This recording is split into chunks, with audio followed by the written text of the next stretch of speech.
Assalamualaikum warahmatullahi wabarakatuh. Pada video kali ini kita akan membahas tentang lambang unsur, mulai dari nama unsur hingga lambang unsur secara resmi. Sebagian nama unsur ditemukan sebelum ditemukannya teori atom. Hal ini dikarenakan beberapa unsur sudah dikenal sebelum adanya teori atom yang disampaikan oleh John Dalton.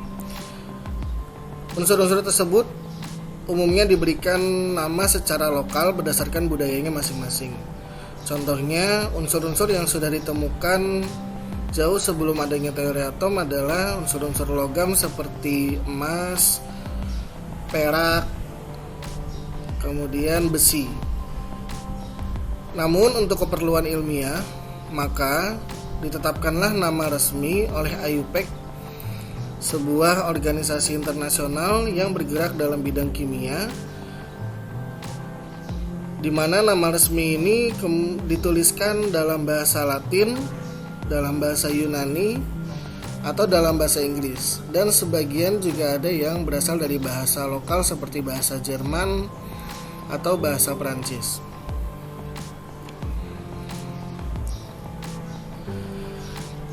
Asal-usul nama unsur dapat dituliskan berdasarkan 4 hal. Yang pertama, berdasarkan reaksinya. Contohnya adalah unsur hidrogen. Unsur hidrogen diberikan nama berdasarkan bahasa Latin dari hydro yang artinya air dan gen yang artinya pembentuk, sehingga unsur hidrogen dimaksudkan sebagai unsur pembentuk air. Yang kedua, berdasarkan sifat unsur tersebut. Misalkan untuk unsur klorin diambil dari sifatnya yang berwarna hijau, yang dalam bahasa Latin disebut dengan kloros, maka unsur klorin diberikan berdasarkan sifatnya. Kemudian bisa juga berdasarkan ilmuwan yang penting. Contohnya adalah unsur Mendelevium. Itu diambil dari nama Dmitri Mendeleev yang menemukan sistem periodik modern yang kita gunakan pada hari ini. Dan yang terakhir bisa juga berdasarkan nama tempat. Contohnya adalah nihonium, di mana nihonium diambil dari kata nihon yang artinya Jepang.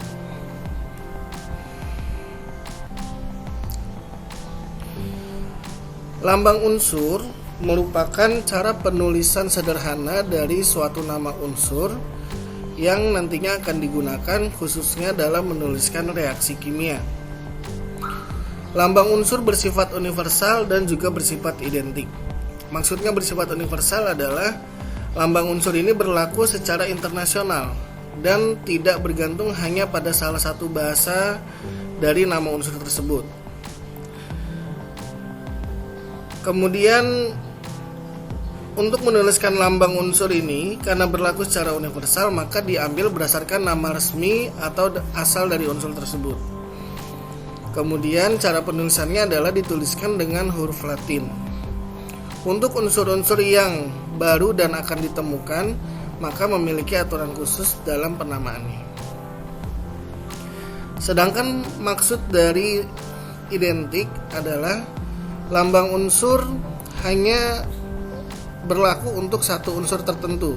Jadi tidak ada lambang unsur yang sama untuk dua unsur yang berbeda. Meskipun dari penulisan hampir terlihat sama, namun lambang unsurnya akan berbeda. Cara penulisannya adalah lambang unsur dituliskan dengan satu atau dua huruf, di mana huruf yang pertama akan selalu huruf kapital atau huruf besar, dan huruf kedua apabila ada maka harus dituliskan dengan huruf kecil. Contohnya untuk Na, unsur dengan lambang Na adalah unsur natrium. Berdasarkan nama IUPAC-nya juga natrium. Ini berasal dari bahasa Jerman, yaitu natron yang artinya garam mineral. Kemudian untuk unsur besi maka tidak dilambangkan dengan Be karena Be merupakan unsur yang lain yaitu berilium. Tidak juga dilambangkan dengan B karena B adalah untuk unsur boron. Untuk besi dilambangkan dengan Fe, diambil dari nama IUPAC-nya yaitu ferrum, di mana ferrum ini berasal dari bahasa Latin yang artinya adalah besi. Kemudian belerang disimbolkan dengan S, bukan Be atau B seperti besi tadi, karena diambil dari bahasa Latin, diambil dari bahasa Inggris yaitu sulfur, meskipun penamaan aslinya yaitu dari bahasa Latin brimstone yang artinya belerang. Kemudian raksa atau merkuri tidak disimbolkan dengan Ra karena Ra merupakan unsur radium, tidak juga disimbolkan dengan Me, tapi disimbolkan dengan Hg, yaitu diambil dari bahasa Yunani,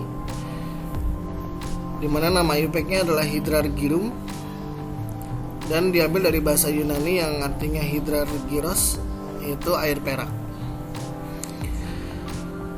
Sedangkan untuk unsur-unsur yang terlihat sama dalam penamaannya ternyata memiliki lambang-lambang unsur yang pasti berbeda karena tadi lambang unsur bersifat identik.